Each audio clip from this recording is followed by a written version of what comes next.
வணக்கம் மக்களே, நம்மளோட டெய்லி விலாகில் இன்றைக்கி டே 7.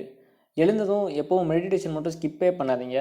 நீங்கள் சீக்கிரம் எழுந்தாலும் சரி, இல்லை லேட்டாக எழுந்தாலும் சரி, ஒரு 2 நிமிஷம் அன்றைக்கான டேவை உங்கள் மைண்டில் பிளான் பண்ணிவிட்டு அன்றைக்கி டேவை ஸ்டார்ட் பண்ணுங்கள். நான் ஏன் சொல்கிறேன்னு உங்களுக்கே புரியும். மெடிடேஷன் பண்ணிவிட்டு தண்ணி குடிச்சிட்டு ப்ரெஷ்ஷிங்கெல்லாம் முடிச்சுட்டு இன்றைக்கி ஒர்க் அவுட் செஷன் போகலாம். நீங்கள் ஒர்க் அவுட் பண்ணுறவங்களா இருந்தீங்கன்னா எப்போவும் ஒர்க் அவுட்டுக்கு முன்னாடி வார்ம் அப்பை ஸ்கிப் பண்ணிடாதீங்க. யூஸ்வலாக நம்ம எழுந்ததும் மசில்ஸ் எல்லாம் ரெஸ்டிங் பொசிஷனில் ரொம்பவே டைட்டாக இருக்கும். அதை ஃப்ரீ பண்ணிவிட்டு ஒர்க் அவுட் பண்ணிங்கன்னா இன்ஜுரிஸ் அவாய்ட் பண்ணிக்கலாம். ஹோம் ஒர்க் அவுட்ஸ் அப்புறம் டயட்டை பற்றி எனக்கு தெரிஞ்சதை அப்பப்போ அப்டேட் பண்ணுறேன். நீங்கள் தெரிஞ்சுக்கணும்னு நினச்சிங்கன்னா ஃபாலோ பண்ணிக்கோங்க.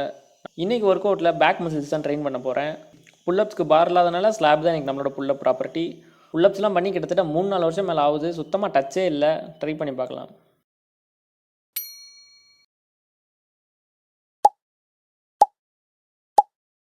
சக்ஸஸ்ஃபுல்லாக ஃபஸ்ட் அட்டம்ப்ட்லேயே 4 பண்ணிட்டேன்.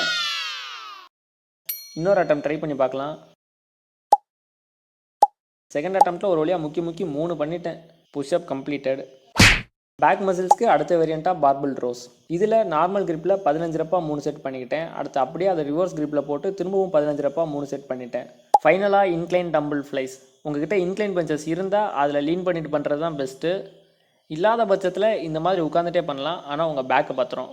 இதில் ஒரு 3 செட்டை பண்ணிவிட்டு இன்றைக்கான ஒர்க் அவுட் செஷன் கம்ப்ளீட்டட். நாளைக்கு சந்திப்போம்.